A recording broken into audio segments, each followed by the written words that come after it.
we're going to bring in Coach Ben Johnson Jr. from Northside Legends, and with a big victory last week against Bishop DeWanger. First time in what, 9 years? Is that right? Or how many?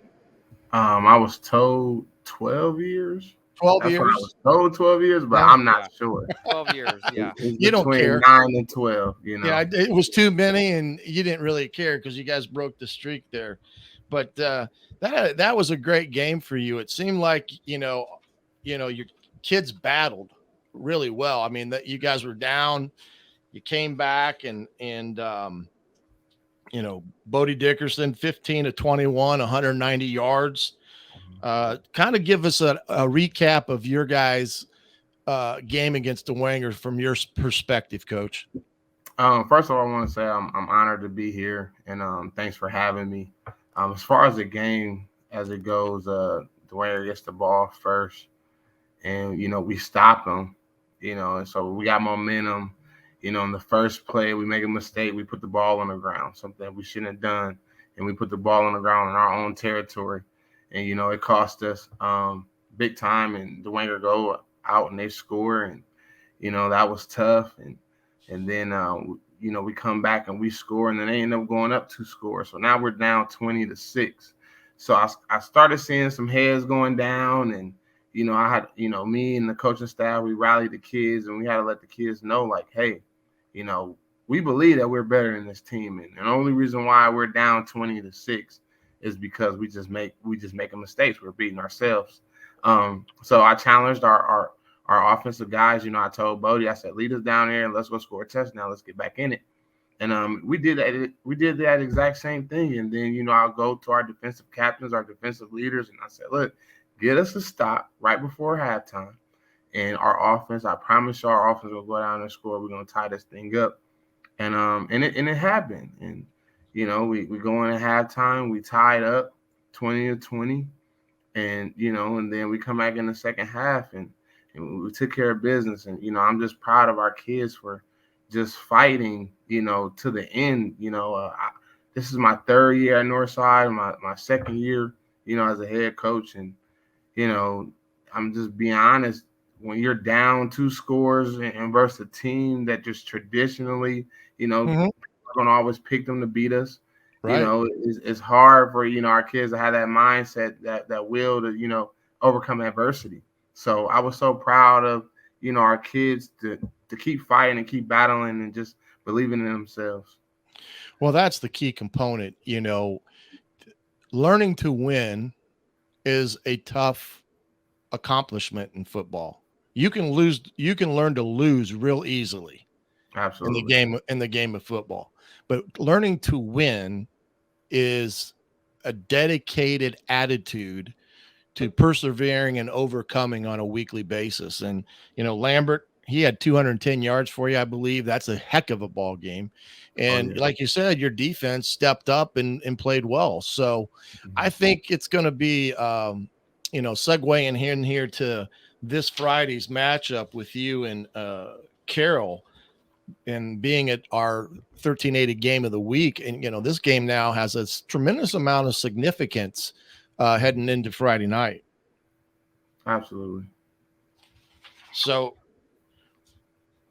dude, you want to got a couple of questions from your perspective from Coach here? So moving ahead to Coach to Carroll now, turning that page from the big win on Friday night against Bishop Dwenger, the blackout that PSM put on in conjunction with your school, and the fans were there, the crowd was packed, and a huge win, first win over Dwenger in 12 years. To turn the page now, to get ready for another good team, because you guys have that top heavy schedule with Snyder, then Dwenger, and now Carroll.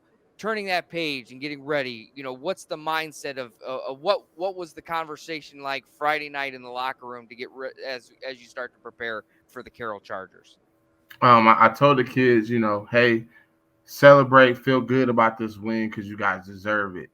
But after tonight, when we show back up at 8:30 a.m. For film on Saturday morning, it's 2 words: is lock in. I told our kids I need them to lock in, not just on the football field, but when they leave school, when they're at school and they're in the classroom, they need to be locked in on their academics, locked in on being, a great son at home, a great family member, taking care of their bodies, because you don't win games on Fridays. It's what you do, that preparation time that we are allowed to get from Saturday till Thursday. So the two words that I told the kids, we just got to lock in. This Dwenger game didn't win us a championship. We didn't get, they didn't give us the bell. We didn't win a sectional title. We got to stay locked in the moment. And our goal is the SAC championship. And if we want to win the SAC championship, we have to do what we got to do to win the game this Friday. So the two words this week is lock in. Sure. Talk about Buddy Dickerson coming in, a big addition for you guys in the offseason. Talk about not just what he brings on the field with his athletic attributes, but really that leadership quality that he has for his Legends teammates. Oh, so from day one, he jumped right in and just took a leadership role. The kid literally, he didn't adapt to us. It was just like, hey, my name is Buddy Dickerson. I play quarterback. I love playing quarterback, and I'm happy to be here. And the kids just gravitated to him, from day one. And as far as just off the field, man, the kid is just a very high character guy. He has a great family. He's very smart as well in the classroom. I believe he has a 3.6 or a 3.7 GPA. He's in all honor classes. The kid is just a very, very great kid. And, our kids voted him unanimously as a captain. So Buddy Dickerson, he's just awesome all around kid. Yeah, and that's huge for you. And one of the things you've talked about kind of all off season and really as you kind of try to rebuild this Northside program and get things going again is the buy-in from really across the school, not just the players that line up and wear the jerseys on Friday nights, but the athletic administration, the kids in the hallway.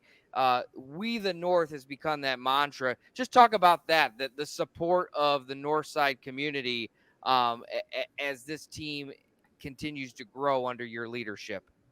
So, when Principal West and our athletic director, Mr. Klein, they gave me the opportunity. I just told them, this not just about football for me. Like, I want the entire school, the entire athletic, programs to be good in all things. And I know that the football, team kind of sets the tone for that because we start in the fall.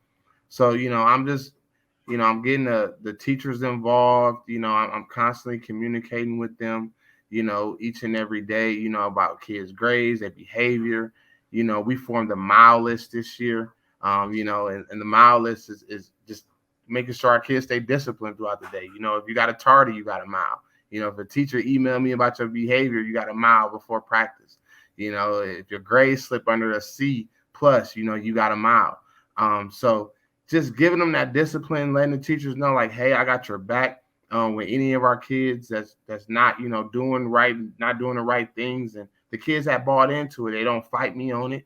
They're making sure their assignments are on time, and they're being great student athletes. Our GPA has tremendously gone up from last year. So just being more hard on them, and getting the teachers involved. Letting our teachers wear the game jerseys on Fridays, and collaborating with the band. We got an awesome band at Northside. One of the top bands in the whole state of Indiana. So, just creating that, with the student section. We didn't really have a student section, so getting that going. And like you said, the whole We the North thing, it's not just about the football program. It's just branding the school and as a whole. Hey, Coach, one last question here before we go. And I think it's, you have what we call a Power 5 recruit in Tay Johnson. Okay. Talk a little bit about that from your perspective now that you've got a kid that has a lot of people that are wanting to utilize his skills at the next level, and how that's played out for you and for Tay in some respects, because there's a lot of pressure on him. Oh, absolutely. And, shout out to Tay and his family. They are definitely handling his recruiting very, very well in a great way. The kid is one of the most humblest kids I've ever coached at his type of caliber, and I've coached Austin Mack, Craig Young, top players in the state. And that kid right there, man, he always has his head down, and he's just always working. He's always grinding. He doesn't, let offers, give him the big head. He shows up to practice on time. He stays after late. He's always conditioning, working on his body. He's always training. The kid is just a total gym rat, when it comes to getting better. And, he's also a great teammate as well. It's not about him. Like the kid want to see, other kids on our team get offers as well. And Sure.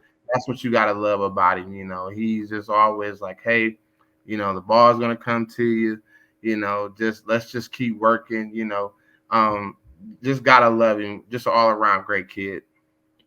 Well, hey, we appreciate you joining us here tonight, and good luck Friday nights against the Carroll Chargers out at Carroll High School. It will be our high school game of the week. You can hear the pregame show at 6:00 with Dude and myself and Jim Shevlin, and then I will join Brett Rump for the call once again from Carroll High School this Friday night. Coach, good luck. Thank you so much, guys. Again, thanks for having me. You guys do a great show. I'm a fan of this show. I watch it, every single week, and it's going to be a great game on Friday, and everybody should get there and pack that place out early. And we the North.